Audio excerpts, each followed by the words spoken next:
Satu lagi, jet tempur kebanggaan Rusia jatuh. Tapi kali ini bukan sembarang pesawat.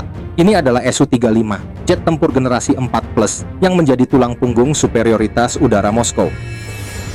Angkatan Udara Ukraina mengklaim telah menembak jatuh Su-35 di wilayah Kursk. Sebuah video drone memperlihatkan bangkai pesawat jatuh di tanah terbuka tak jauh dari perbatasan. Namun, hingga kini tidak ada keterangan pasti siapa yang menembak dan dengan apa. Sebuah kemenangan yang justru meninggalkan lebih banyak pertanyaan daripada jawaban. Pihak Ukraina hanya menyebutnya sebagai hasil dari operasi yang berhasil. Tidak ada detail taktis, tidak ada pernyataan resmi dari Rusia.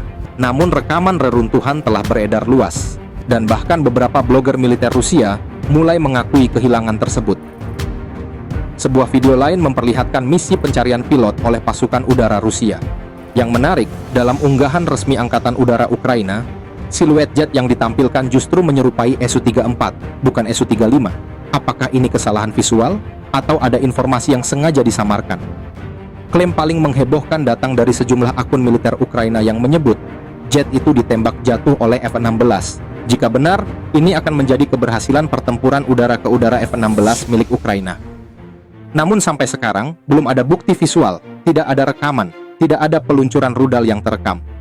Di sisi lain, kemungkinan lain adalah jet itu ditembak oleh sistem pertahanan udara Ukraina, yang dalam beberapa bulan terakhir memang menunjukkan kemampuan luar biasa dalam menembak jatuh aset udara bernilai tinggi Rusia. Jika konfirmasi datang, ini bukan sekedar kehilangan jet.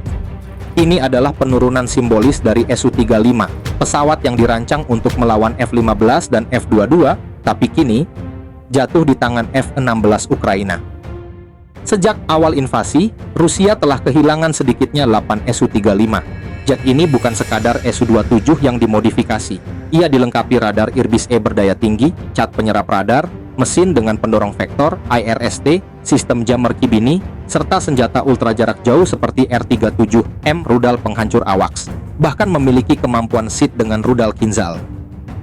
Tapi semua itu tidak cukup. Tidak saat musuh punya informasi, drone, dan sistem pertahanan udara modern yang tersebar luas. Penembakan Su-35 ini terjadi hanya seminggu setelah Ukraina, melalui operasi rahasia SBU, meluncurkan serangan drone besar-besaran ke sejumlah pangkalan udara Rusia. Sedikitnya 40 pesawat, termasuk bomber strategis Rusia, dilaporkan rusak.